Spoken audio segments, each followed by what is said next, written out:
Good morning. My name is Adrian Dix. I'm BC's Minister of Health. To my right is Dr. Bonnie Henry, BC's Provincial Health Officer. This is our COVID-19 briefing for BC for Monday, November the 1st. We're honored to be here on the territory of the Lekwungen-speaking people of the Songhees and the Esquimalt First Nations. We're looking forward, of course, to today's briefing and addressing a range of issues. On Thursday, November the 4th, Dr. Henry will be providing an update here. We're providing an update on COVID-19 on Thursday with updated modeling and other issues with respect to the pandemic, the COVID-19 pandemic in British Columbia. So you can expect that on Thursday at 1:30. And with that, it's my honor to introduce Dr. Bonnie Henry. Thank you very much and good morning. So today we're going to share latest on a number of issues around the public health response and vaccinations for COVID-19. And as the Minister says, on Thursday we'll be providing a modeling and epidemiology update as well, so people are aware of where we are. As people have noticed, last week we were doing some updating and clarifying of provincial health orders, and one of those was updating the PHO order on mask wearing in indoor public places. And I've often spoken about the importance of the layers of protection that we have and how masks are one of those important layers. We need to continue to use masks in all of our indoor public spaces, at gatherings and events and at schools, and that order remains in place. And the requirement and the order will be in place until we've determined that we're at a place where the risk of spreading COVID-19 has been significantly reduced. So this order extends the order and clarifies where masking is required, particularly in some of the clarifying some of the issues around events and gatherings and how important it is now that we've increased capacity in many of those events and gatherings that masks be a part of how we continue to safely get through this next phase of the pandemic. I also want to mention that while not under the order specifically, I want to highlight the importance of wearing masks in faith services. We have developed in partnership with many faith leaders across the province guidance for faith services and how to safely have faith services during this period of time. And it becomes even more important that this guidance is followed as we're heading into respiratory season. We have seen transmission of COVID-19 in faith gatherings, and in some cases that has meant that those gatherings have had to go remote. And certainly in the northern health area where we have increased transmission in communities, we've gone to all remote faith services for now. This is especially important as we move into the colder winter months and spend more time indoors, and as we start to enter the full respiratory season. Last year, as many people know, was the result of our high level of influenza immunization combined with the precautions that we have been taking. We had no influenza cases. This year, we have already started to see influenza here in the province and other respiratory illnesses. But just last week, we had our first confirmations of influenza A here in BC. So this just reminds us how important it is to continue to take these levels of precautions, particularly in indoor settings. And I also remind people that it is time to get your influenza vaccination, and that this is available particularly through pharmacies across the province. It is also important as we head into this respiratory season in great depth that not to lose sight of the fact that when we go somewhere, we bring that risk with us. And COVID-19 can be the unwanted package that comes with us. So the restrictions we have in place and the actions we take as individuals are not only about protecting ourselves and those we are closest to, but also protecting those in our community and reducing the impact on our healthcare system, which, as we know, is very stretched around the province. With this in mind, I want to remind everybody that it is now a requirement for visitors at any of our acute care facilities across the province to be fully vaccinated. I know that we have guidelines and provisions are, of course, made for parents of children, for people who are are pregnant and for people in palliative care. But additional precautions will also be needed in those cases, and our protections must be end-to-end to provide maximum protection for people receiving care, to healthcare workers, and to those caring for all of us. I know last week as well, we clarified the provincial health officer order around the BC vaccine card, and we closed one of the loopholes that had been brought to our attention that was causing some concern for many of the sports organizations. It's important as we move indoors and as we align our vaccine card requirements that we closed this loophole that allowed coaches of youth sports or people who volunteered with youth sports not to be fully vaccinated. So now that is a requirement. It is unfortunate that we needed to do this. As you know, we've continued to put importance on stressing the importance of youth sports and making sure that we're minimizing the barriers around youth sports. And initially, we knew that most coaches and volunteers were vaccinated, but unfortunately, some people were taking advantage of that not being required, and it has led to transmission. We have transmission that happened in a sports event where a number of teams came together and some of the adults spread the virus between them, and that spread into children who then brought it into schools. So this means we all need to take a step back and recognize the important role we play as adults in protecting children, particularly those who are too young to be vaccinated right now. So we have been working very closely with Via Sport and the many leagues supporting youth sports around the province, and it was at their request and in discussions with them that we put in the requirement for those people who are now working with young children, whether it's as a volunteer, a coach, leading or supporting youth sports and activities, that you now must confirm proof of vaccination to continue in those roles, particularly as we move into indoor sports over the next few months.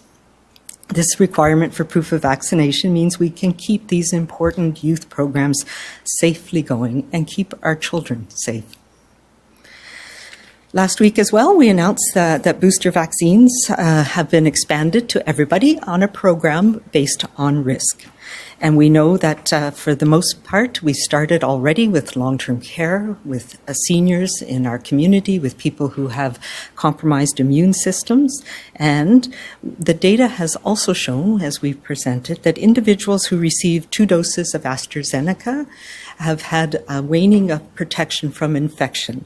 Thankfully, they still have very strong, good protection for serious illness, but lower protection against infection. And as a result, people who receive 2 doses of AstraZeneca will be receiving invitations for their booster dose at 6 months. And this may be sooner than other healthy adults in the community where we know there's very good, strong protection that's lasting well. So those people who receive 2 doses of AstraZeneca, you can expect to receive your invitation for a booster dose in the coming months, depending on how long it's been since you received your dose 2. And I will say the booster doses will be with an mRNA vaccine, and that combination, particularly a viral vector and an mRNA combination, has been shown to be very effective and long-lasting. Finally, we also will be clarifying a number of the other provincial health officer orders in the coming days. First, the food and liquor serving premises order.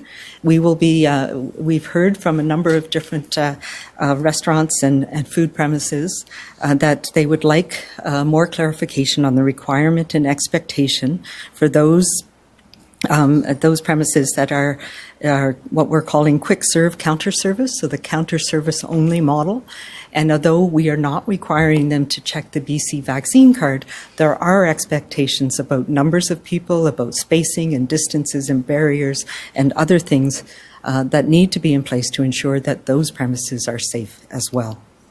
And additionally, we're working with the colleges, the regulated health professionals, to ensure that regulated health professionals in the community are also vaccinated.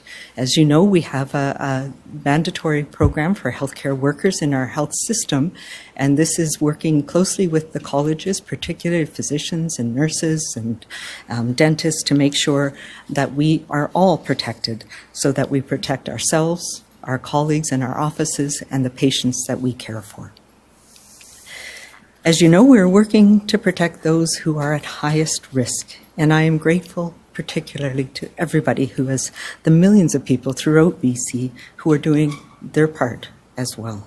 It is your simple efforts of getting your COVID-19 and your influenza vaccination, staying home and away from others if you're feeling unwell, getting tested, cleaning your hands regularly, that will make all the difference. We have all made sacrifices in this past almost 22 months, and we have felt the impacts of COVID-19. It is doing these things now that help us get back to those important activities in our life and help us do it safely and mitigating the risk of this virus impacting our families, our loved ones, and those we don't know. It's with this compassion and care that we will get through this next few months as well, by being kind, being calm, and being safe. Thank you.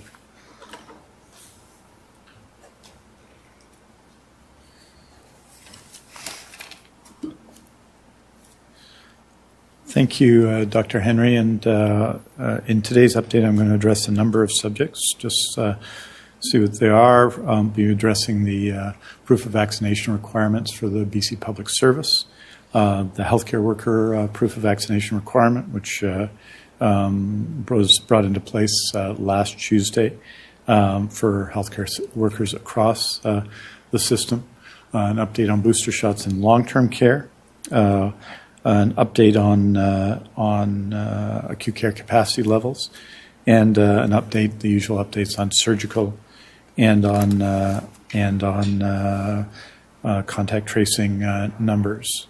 But before I begin all of that, I wanted to thank BC's Chief Coroner Lisa Lapointe for her report on the heat wave experienced this summer. The Coroner Service, of course, will complete its investigations through the beginning of 2022, and a death review panel will provide recommendations in the spring of 2022. As people will know, in the healthcare system, and the Chief Coroner reported through the period, principally the period around June the 28th, or June the 28th to July the 2nd, but also through that period that 595 people passing away, which is extraordinary. You will know that on June the 28th, during this unprecedented heat wave, BC Emergency Health Services received 2,000 ambulance dispatches, which is the highest ever received in one day. The efforts of everyone in the healthcare system to respond to the heat wave, including and especially frontline workers and those in public health, were remarkable. But the impacts, as we all know, as we see by today's report, were tragic, and the loss of life devastating. It's vital that we learn from these events, and that's exactly what we will do, and we will be following very closely the independent review being conducted by the coroner. As you know, we're also beginning with that work already, in particular with our ambulance service. We announced new measures. We've already announced new measures to strengthen BC's ambulance service to ensure it's faster and more responsive to British Columbians. It's a better place to work for paramedics and dispatchers that can meet changing demands and needs. From 2017, we've invested extraordinary amounts in BC EHS. With the exception of mental health and addictions, it's the area of healthcare that's received the most increase in support since 2017. Its annual budget's going from $424.25 million to $559.12 million a year. We're reinforcing ambulance operations with hundreds of new paramedic positions, including the 85 announced in mid-July, 30 new dispatchers, 22 new ambulances, with the dozens of rural and remote communities that are seeing an increase in service, particularly full-time paramedics. And we expect to fill these positions this month. Some are filled, the rest will largely be filled this month. These actions reflect our commitment to the health and safety of British Columbians and the ambulance paramedics they are counting on. We also know in order to manage heat waves, we must all work together on many core issues, from housing affordability and safety and infrastructure, income inequality, municipal supports and services, and of course, at the center of it all, climate change, on which BC is a world leader, but we must continue to work together. We are taking significant steps, extraordinary steps on all these fronts to prepare for future events. Dr. Sarah Henderson of the BC CDC, we're leading our own review of these events, and with the Provincial Health Office has noted this is a 1-in-1,000-year event. It has now happened. It's no longer a 1-in-1,000-year event. It's a 1-in-1-year event, and we need to respond and become more resilient, not just as a health system, but as a province. I wanted to update you on the Public Service Agency's vaccinations. Several weeks ago, we told you of the coming requirement for all those employed by the BC Public Service to be vaccinated against COVID-19. The BC Public Service showed leadership and set an example for other employees by requiring all those employed by the BC Public Service to be vaccinated. Here's where the effort stands today. Employees who do not provide proof of vaccination or refuse to disclose their vaccination status by November 22nd will be considered unvaccinated. Public service employees who do not have at least one dose of the vaccine by November 22nd, where there is not an approved accommodation based on a medical condition or other protected grounds, will be placed on unpaid leave for 3 months. Partially vaccinated employees, those having received only one dose, may be offered alternative work arrangements and will be required to provide proof of vaccination, full vaccination, within 35 days of having received their first dose. Partially vaccinated employees who are not fully vaccinated within that timeline will be placed on unpaid leave. Employees who are still unvaccinated after the 3-month unpaid leave may be terminated. This is a necessary step to support vaccination and help protect all our workplaces and communities from COVID-19. We know the vast majority of people are already vaccinated with at least one dose. Over 12, that number is 89.9% today. And I thank all public servants and all British Columbians who've made the decision to get vaccinated. I also want to thank everyone who works in the BC Public Service for the work they've done over the last 2 years, showing the highest level of professionalism and dedication during these unprecedented and difficult times. With respect to mandatory vaccinations for healthcare workers, I want to bring you an update as to the numbers there. We have 127, excluding long-term care and assisted living, 127,448 total healthcare workers in BC. That's people who have worked at least one shift in the last 3 months. As of today, 122,000, or as of, should I say, yesterday at midnight, 122,059, or 95.8%, are fully vaccinated. 2,064, or 1.6%, have received one dose, and 3,325, or 2.6%, are not yet vaccinated and on unpaid leave. By health authority, just to put that in context, and there has been some improvements, as you'll note in these numbers, over the last number of days. Across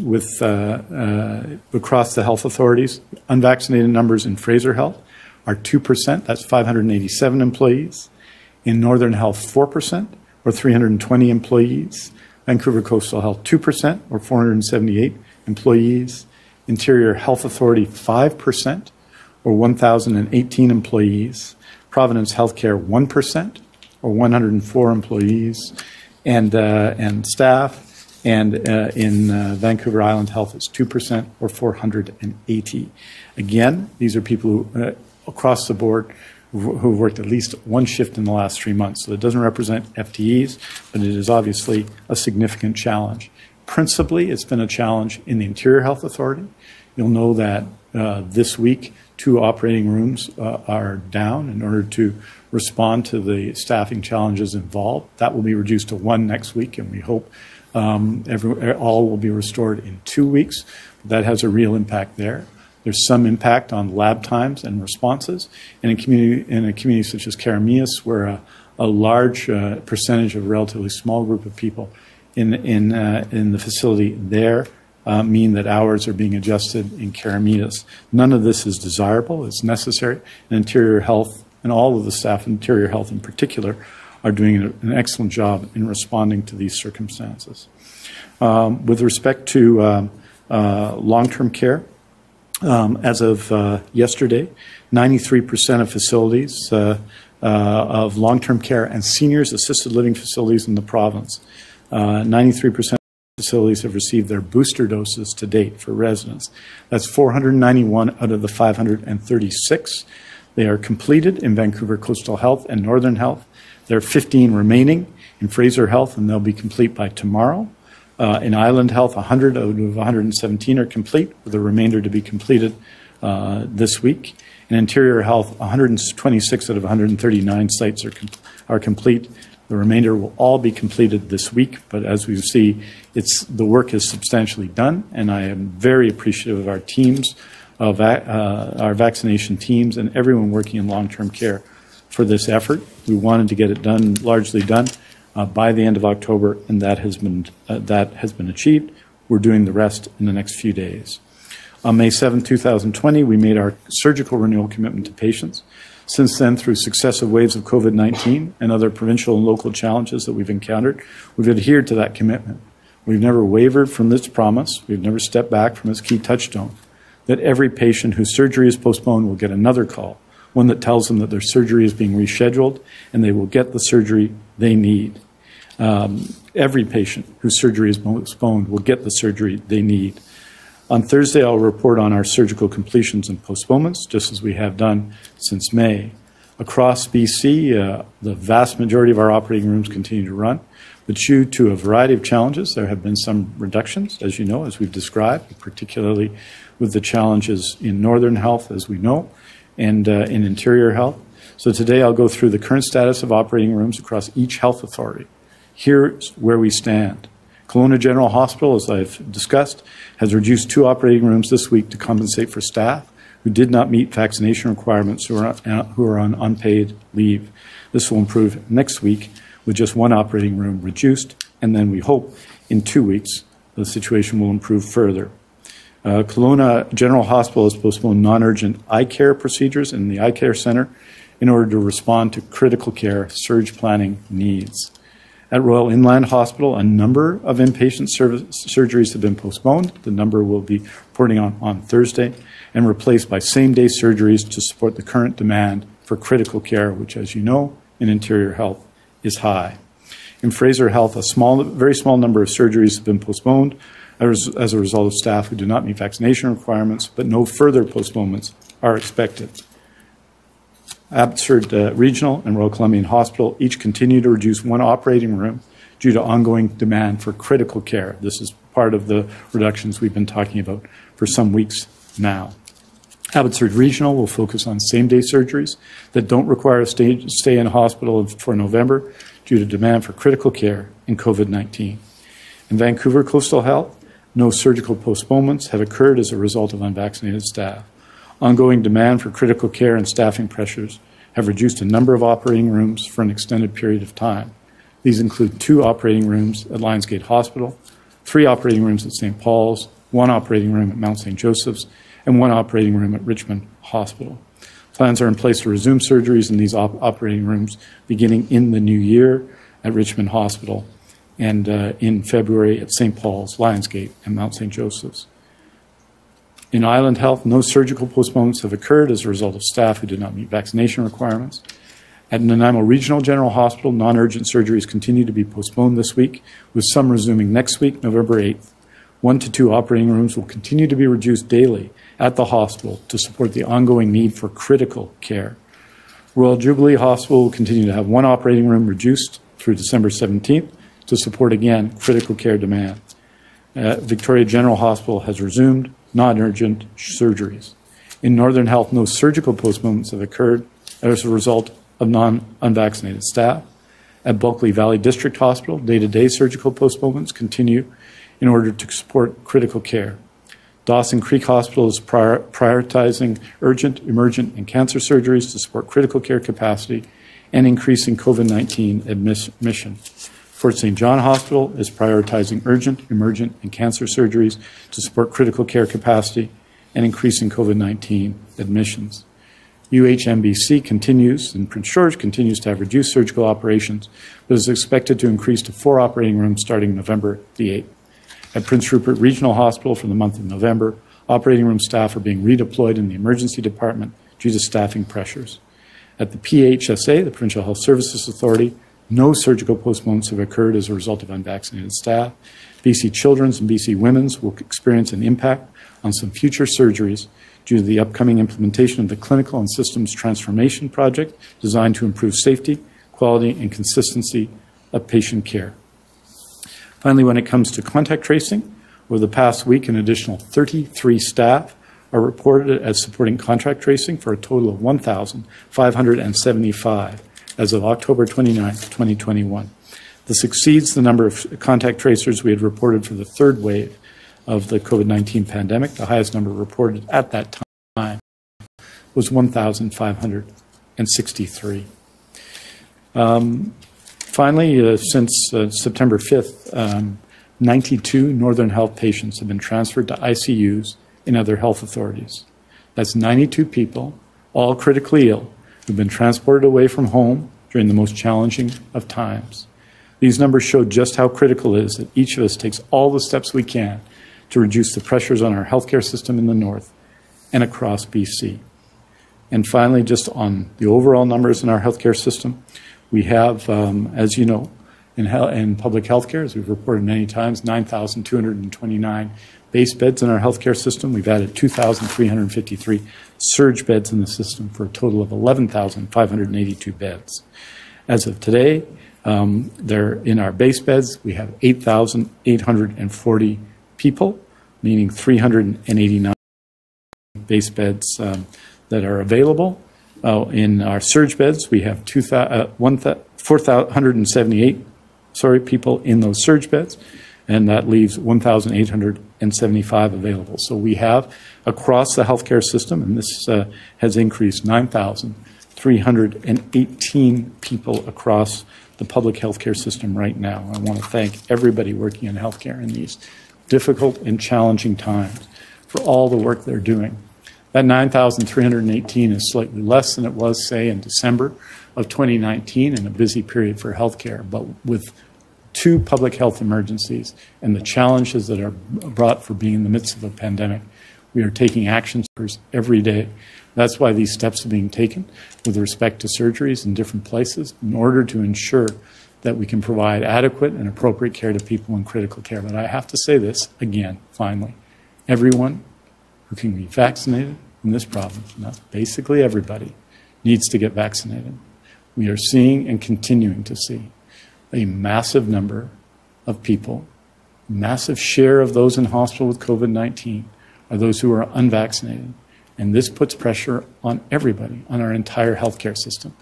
89.9% of people have been vaccinated. More than 85% of people have got both doses of the COVID-19 vaccine. Over 120,000 people have received a booster dose. And we need those numbers to still be higher. I'm asking anyone who hasn't been vaccinated today to contact our numbers and to book an appointment, either through our website or alternatively by calling us directly. It is important now as ever. We need to continue to work together to protect one another from COVID-19. We're happy to take your questions. A reminder to reporters on the line, please press *1 to enter the queue. You will be limited to 1 question and 1 follow-up. Our first question today goes to Lisa Cordasco, Vancouver Sun. Good morning. I'd just like to start off by saying that you gave us a long list of all kinds of important information today. I'm hoping we're going to see that list in print. And I just want to voice my concern that, these could have been broken up into several news conferences. As far as my question, we're seeing more and more outbreaks in care homes in BC, yet we're being told these care homes have, for the most part, received their boosters. So why aren't they working to prevent outbreaks? Yeah, this is the thing that we are learning from this virus, that it can still spread, particularly in people who don't have a strong immune response. And so that is why it is so important to get those booster doses in there. We also know that it can come in unvaccinated healthcare workers, which is one of the reasons why we've put those measures in place as well. So we are continuing to see small outbreaks, mostly small outbreaks, and I think that's important. We have a very sensitive definition. As soon as we see a single case, we do increase testing and monitoring. And what that does lead to is identifying many people who maybe have very, very mild symptoms or be asymptomatic. And so we do include all of those cases as we monitor these, but we are hopeful that with the booster dose and with the measures that we've taken around healthcare workers and visitors, that we'll start to see that come down as well. But it just reminds us this virus can be vicious when it gets into those very high-risk settings. And despite the effectiveness of vaccination, we still have to take additional precautions to protect those seniors and elders in those settings. Lisa, do you have a follow-up? Yes, thank you. So does this mean that your booster program started too late? And, what responsibility do you take for these outbreaks? Yeah, so I don't believe our booster program started late. We waited for the data that we had that showed what the optimal interval was. And as you know, very early on, we extended the interval between dose 1 and dose 2 in most of our long-term care homes, which is different from some other jurisdictions, including other jurisdictions here in Canada.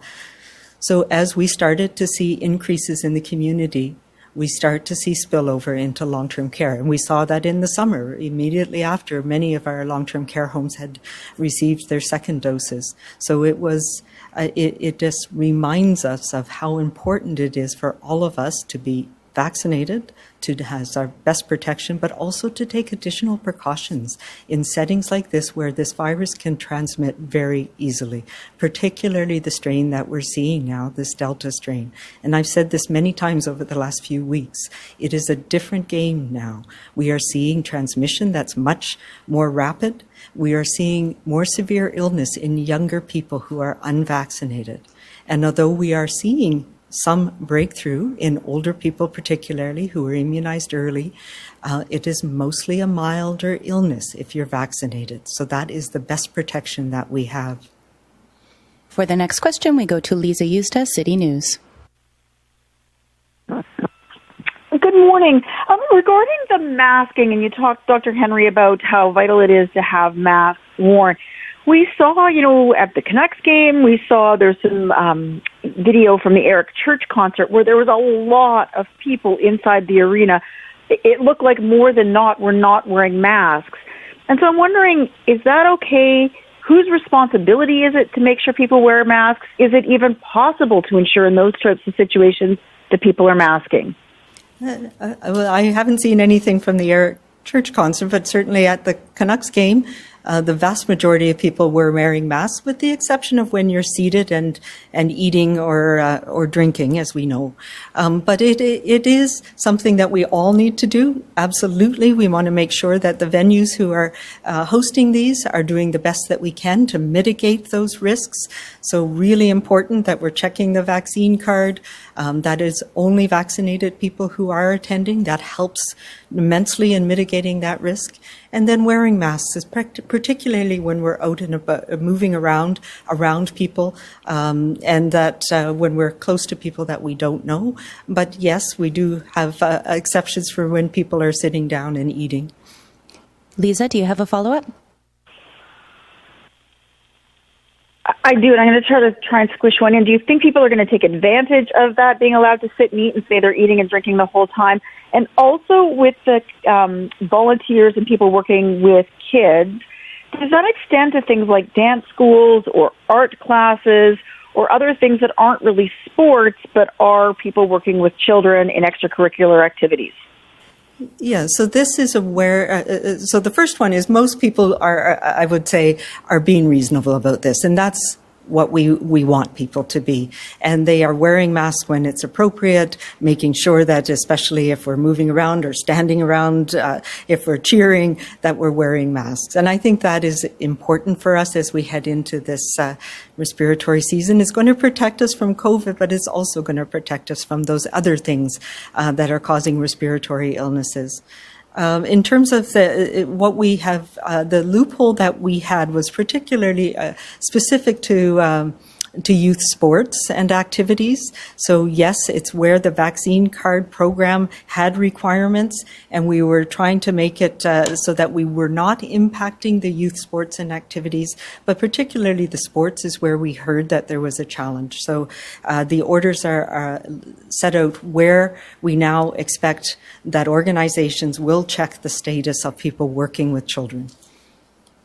For the next question, we go to Shannon Patterson, CTV. Oh, hi guys. I'm hoping I might be able to get both of your opinions on this, just as people who've been intimately involved in this for the last 20 months. Basically, what is up with Interior Health? Why is it that their unvaccinated healthcare numbers are so much higher than other regions with much higher populations? Have either of you spoken to people in the Interior about why there seems to be more hesitation with healthcare workers there? And is anything being done to try to stop misinformation that might be driving this? Oh, absolutely. I mean, this is something, obviously, that I've been very concerned about, not just for healthcare workers, but many of the communities in the interior and in the north. And yes, I've had ongoing work with my colleagues in public health, both in the north and the interior. Many communities where immunization rates, we've talked about this all along, where there's pockets of communities and places in communities where vaccination rates are just too low. And this virus is spreading rapidly in those communities and is causing serious illness in unvaccinated, even younger people. And that's what's putting the strain on our hospital system in the interior, in the north, and spilling over into other parts of the province, as we know. So, yes, we've spent a lot of time talking with community leaders, with faith leaders, with public health leaders. Also, I think that the healthcare workers reflect the communities that they work in, and we're seeing that in the numbers and the percentages, both in the north and the interior. As we have moved through this last couple of weeks, starting with long-term care and now acute care, we're doing a lot of work, reaching out one-on-one to each individual healthcare worker to try and answer their questions, understand what is the issue for different healthcare workers, and it varies. It varies by each individual's understanding the questions that they have, and some people are quite dogmatically against vaccination, which is unfortunate. But I think we are doing everything we can, and we're happy to take any other suggestions that people have. But this is important, and I think there was a sense of, are we going to follow through with this? And I hear overwhelmingly from my colleagues that they are supportive of this, how important it is for us as healthcare workers so that we can show up, even if it only causes a mild illness. It can have a tremendous impact if a healthcare worker gets sick. Plus, we can expose our colleagues, which we also know has impacts both in acute care and long-term care and in the community. And of course, most importantly, we can expose those people that we care for. So it is important. It is something that we are individually addressing with each healthcare worker who's been affected. And we've seen a steady increase in people being protected.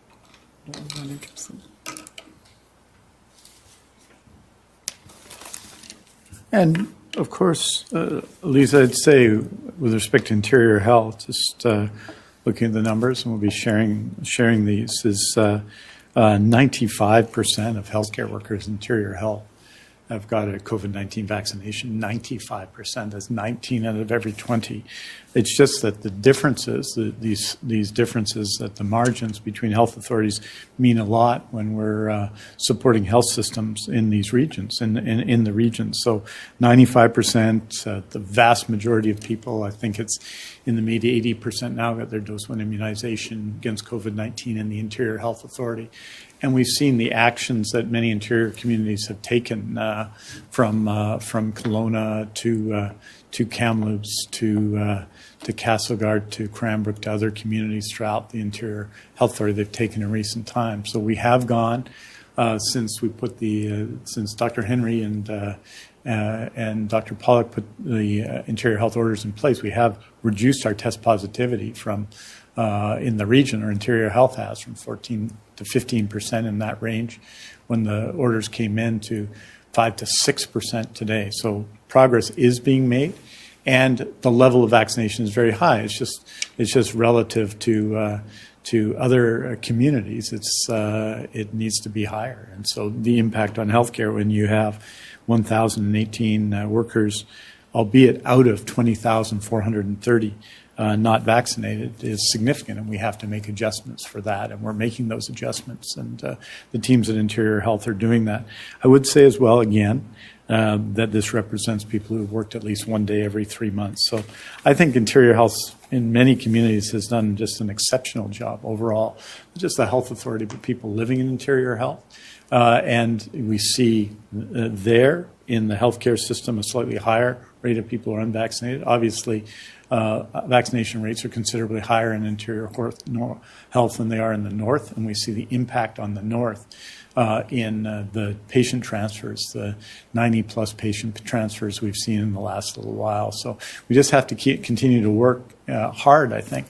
But the massive majority, 17 out of 20 people over the age of 12, 19 out of 20 healthcare workers are vaccinated in Interior Health, and so we just got to keep pushing to raise those numbers, because the difference between 85% and 90%, when you look at it on the flip side, is the difference between 10% and 15%, and one is considerably higher than the other when COVID-19 is ripping through unvaccinated populations in our province and causing considerably harm, with the worst health outcomes going to those who are unvaccinated by a wide margin.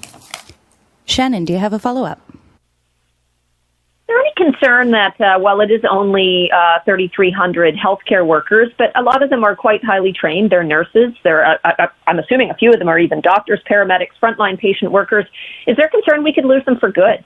If they never get vaccinated, not only could they be terminated, but I think it might be difficult to get rehired because they were terminated for cause. So is there a thought that these healthcare workers could be done, and we could lose thousands of these trained people in BC because of the mandate? Yeah, this is something obviously that we think a lot about.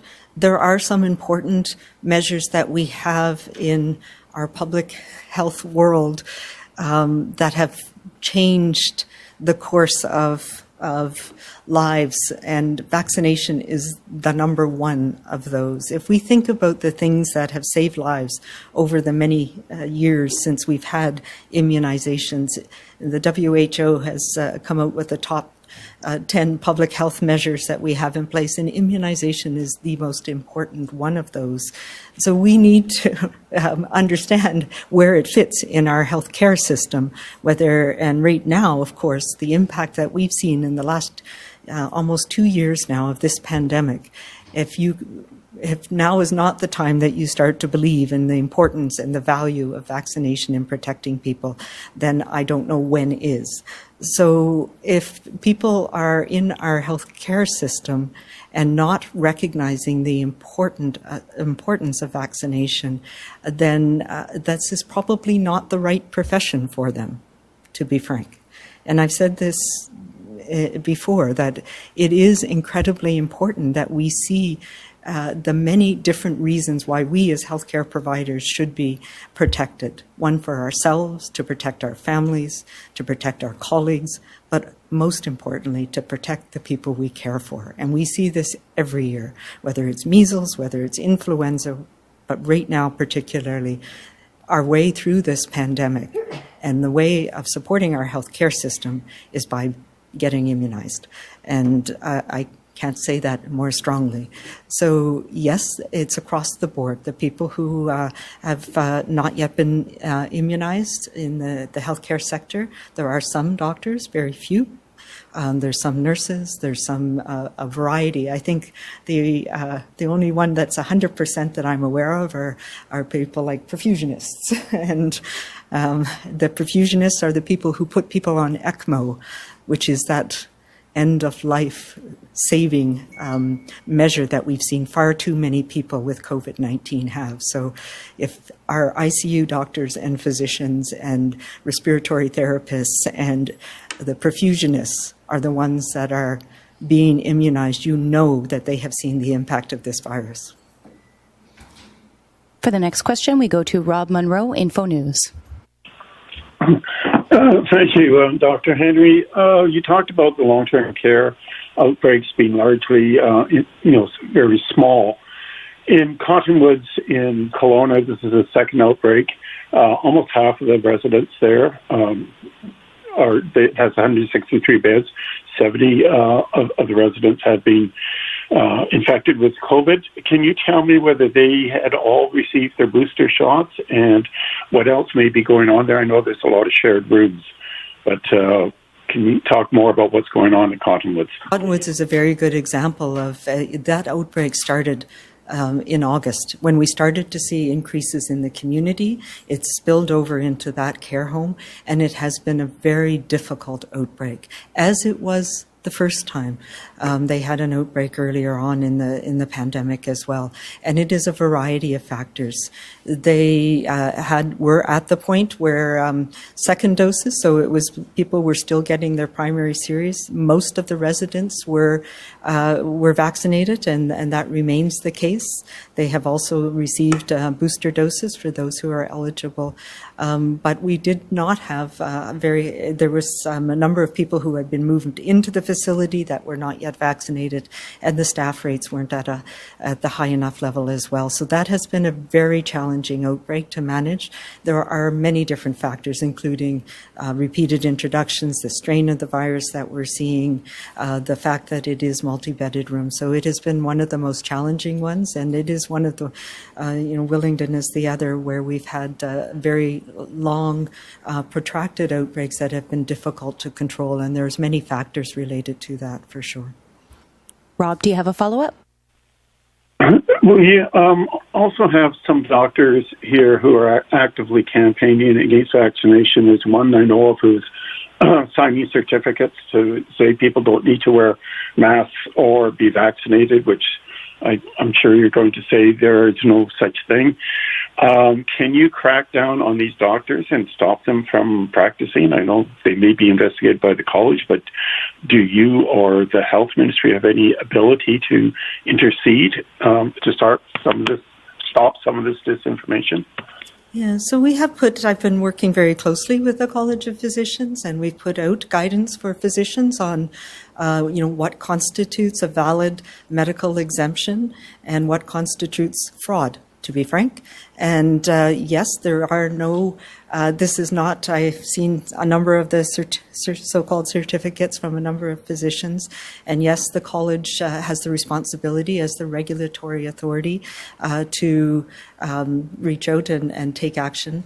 And we have been working together. And as I mentioned, the colleges, their primary goal or their primary purpose is to protect the public. And part of that means ensuring that healthcare providers are not posing a danger to those we serve. And that is one of the reasons why we are working with the colleges around ensuring that everybody who is a regulated health professional is vaccinated in this province. Next question goes to Richard Zussman, Global News. I know the province at one point was thinking about moving healthcare workers from parts of the province where there was less pressure on the system to areas where there's more. Is that still being considered? Could a nurse or healthcare worker, parts of the island or parts of Vancouver, be moved to Interior Health or Northern Health to offset some of these shortages? And we're seeing, these emergency rooms minimizing surgeries and in some cases, services not being offered. Could people still be moved around? I'll just say one thing, and I'll turn that over to the minister. One of the things that we know, and we've talked about this early on, is that for certain populations of people, it can be very disruptive for them to move, and it can be very challenging to move people with certain health conditions. And in those cases, it makes more sense to have the healthcare workers move to the place where they're needed rather than trying to move. And I'm thinking about people with dementia, for example, in a long-term care home, or some people in very in critical care in certain conditions. But so all of those are factors that we look at. Thanks, Richard. I think the short answer is yes, we'll do what's necessary. We don't, and those kind of options are being considered every day. Some of the places that we thought we might have to do this, when we first looked at the numbers last week, that's not materialized. Interior Health is doing a very good job of managing the situation. Remember that even on the surgical front, where we deferred some non-urgent scheduled surgeries. The last week we have data from more than 6,600 surgeries took place. We've done more surgeries in the last year than we did in the equivalent period the year before. So we're doing lots of good work. But the short answer is that's already happened. It's happened with immunizers. It's happened in contact tracing, where the Provincial Health Service Authority is supporting Northern Health. It's happening with it's been happening with workers around the province, and it happens more frequently within health authorities in small communities where we support smaller communities where there's an outbreak or other issues. So absolutely those things are being considered, and if you want to see our determination to ensure that people in Northern Health, people in Interior Health continue to get the care they need, you can look at those 90 people who've been taken from Northern Health with all of the staff and the teams required to see that that's happened, to ensure they get the highest of medical care and supported when they're in critical care. And that demonstrates our determination in these difficult times to support one another. And we'll certainly be supporting Interior Health. Right now, our team led by our President and CEO of Interior Health, Susan Brown, are doing an excellent job in managing the situation. This is a real challenge to deal with, but at the same time, outstanding care continues to be delivered in Interior Health, and we have been aided, especially in long-term care, by the more than 6,000 healthcare workers we've added since September of 2020 to support that system.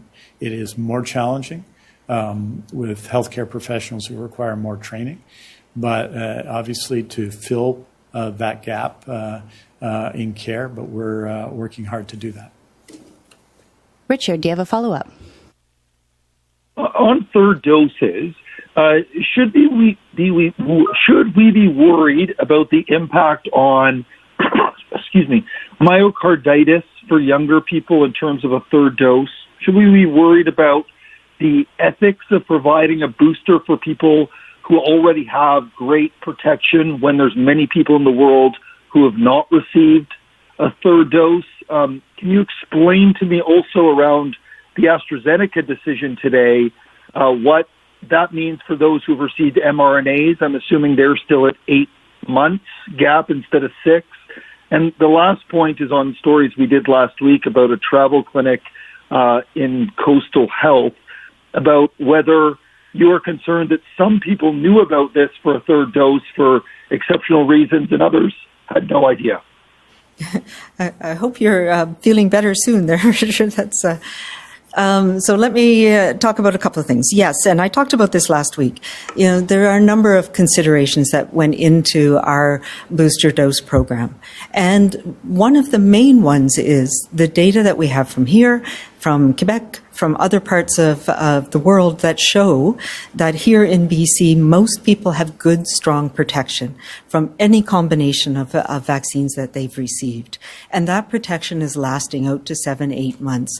So the vast majority of people are not eligible right now for a booster dose, but we want them to be prepared for the fact that it is looking more and more like a booster dose at some point at maybe 8 months, 6 to 8 months, is something that is going to give us longer lasting, durable protection. And whether that is a true booster dose or whether we find in time from the data around the world that the optimal primary series is a dose out at 0 and 6 months, for example, and that will give us protection that may last through next year or even longer. So those are all things we're trying to sort out based on how the vaccine and the vaccine effectiveness monitoring is going, both here in Canada and around the world. And that means that for the vast majority of people here in BC, it will not be until until 2022 that you'll be eligible for a booster dose. We know that, and this is a positive thing. It tells us that it's because the protection that we have and the monitoring of we are doing of the protection we have in BC shows that we've all got most of us have good, strong protection now. And that aligns with the WHO requests that we not give booster doses to most people until 2022, so that we can support global vaccine needs. And that's incredibly important for us as well. I've said many times that we need to get out of this pandemic as a global community, and what we do impacts what happens in other countries, and it does mean that we have the ability to contribute to that global community. And we are also looking at whether we use a full dose or a half dose of Moderna as a booster dose. And that's a whole other thing. They've applied as a booster dose with a half dose. Health Canada is still considering that data, has not yet approved either Pfizer or Moderna as booster doses, but we expect that to be coming soon. So that leaves us with the people who are more likely to have not have as strong an immune response, to have been immunized earlier with a reduced schedule, which is mostly older people who are at more risk, and where we are seeing breakthrough here now. So we need to do both. We need to be able to be part of our global community and make sure people around the world are vaccinated, and we need to protect those people who need it right now. And so that's what our booster program is designed to do, to give people the confidence and the understanding of what the program is going to look like over time, and making sure that we get those people who are most at risk their booster doses as soon as we can. And that does include some healthcare workers. It does not include younger children, because we know that most of the 12 to 17, they only received their second doses very recently. So those are people who won't be eligible for a booster dose for some time. And that plays into the question about the myocarditis, pericarditis, which we know is a very rare association with particularly second doses of Moderna, but also seen with Pfizer occasionally, and mostly in younger people, mostly in males more than females. What we've seen so far from the data on the third dose, on booster doses, is that it's not as any more common, and it's certainly not as common with the booster dose. So it is something that we'll continue to watch for. But the people that are receiving that right now are those people who are most at risk. So it is that balancing of risks again, and we believe the benefit of a third dose right now for people, elders and seniors in our communities, in long-term care homes, in communities where they had early immunization at a shorter interval, and healthcare workers that we're focusing on right now, that benefit risk is definitely on the side of protection and benefit. In terms of the travel clinic, we were addressing people with, and I've said this many, many times, for people to be patient, because it was changing around the world what the travel requirements were for mixed and matched doses. But we have always been able to support people who had an urgent need to travel, whether that was essential work related or whether it was for compassionate reasons. We have time for one more question. We go to Belle Puri, CBC. Hello. We've received some information. I know you've been talking about patients being moved from the north to the lower mainland, but ICUs across Fraser Health, we're told, are full with Northern Health patients. So I'm wondering, COVID-19 patient transfers from Northern Health, are they filling the ICUs to capacity? And then if people have to be turned away from those ICUs, where do they go? No. There are some patients, and Belle, I'm happy to give you where the patients went to from Northern Health. The largest share of those patients went to critical care units on Vancouver Island, so the largest number. But there were also patients that have gone to Vancouver Coastal Health and to Fraser Health. But I'll give you an update on critical care capacity, which gives you a sense of where we are as of Saturday in terms of critical care, which is you're asking about Fraser Health, that we have 136 base critical care beds in Fraser Health, 88 surge beds in Fraser Health. Of the 136 base beds, 6 were vacant as of Saturday. So that's a 95.6% occupancy. Of the surge beds, 80 were vacant of the 88. So that's a surge occupancy rate of 9.1%. So we do have capacity there, but it's very challenging, because I don't think that's principally Bell, because of the situation from Northern Health. Of the 3 health authorities in question, Vancouver Island, Vancouver Coastal, Interior Health has actually taken some patients out of Quesnel in Northern Health, for example, and Fraser Health. Fraser Health has received the least number of patients. So there are significant challenges, especially based on the relatively high level of transmission in the Eastern Fraser Valley. There are measures with respect to that. So there are real challenges in Fraser Health, and it's our largest health authority, as you know. But it's not because of patients from Northern Health. They've received the fewest such patients. So I don't think that information is accurate. Belle, do you have a follow-up? Sure. I do, but could the minister answer that one in French, please, and I'll ask my follow-up? Okay, but what I'll do is I'll answer both in French when you're finished your follow-up. Okay. And so the National Advisory Committee is recommending an 8-week interval between first and second doses. Is that the interval that will be implemented in BC for vaccinations in children 5 to 11 when that's approved and it's available?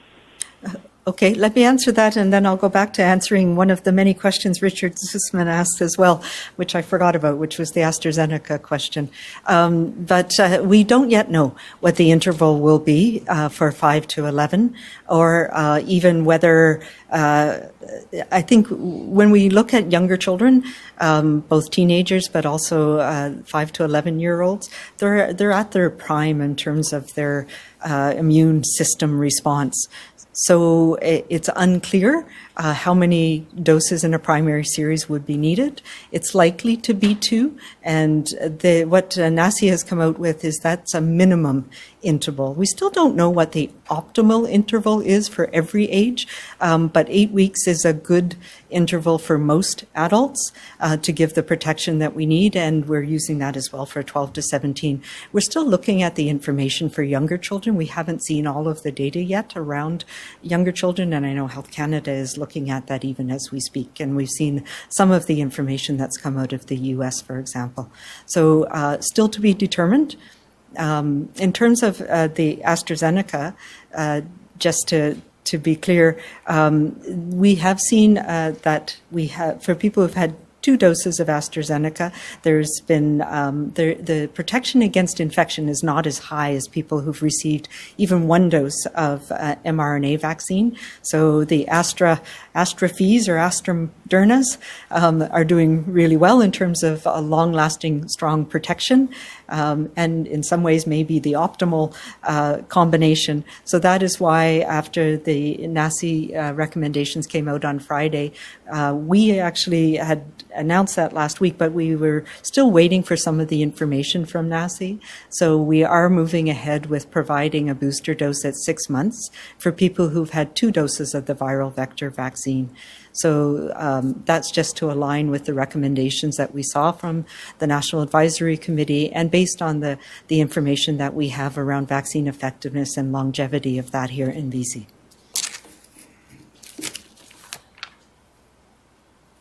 Pour la première question, Belle, je dirais que la Régie de santé de Fraser, bien entendu, vivent une période très difficile. Il y a dans la région, dans nos lits pour des soins intensifs, celui-là, il y a 136 lits de base, il y a 130 qui sont pleins actuellement. On a ajouté 88 lits pour des ICU dans la région et 80 sont libres actuellement. Cela étant, c'est une période très difficile. On ne veut pas en général être à plus que 100% de nos lits de base et donc c'est un défi. En général, la plus grande partie des gens qui sont venus du nord au sud pour recevoir des soins intensifs sont allés sur l'île de Vancouver,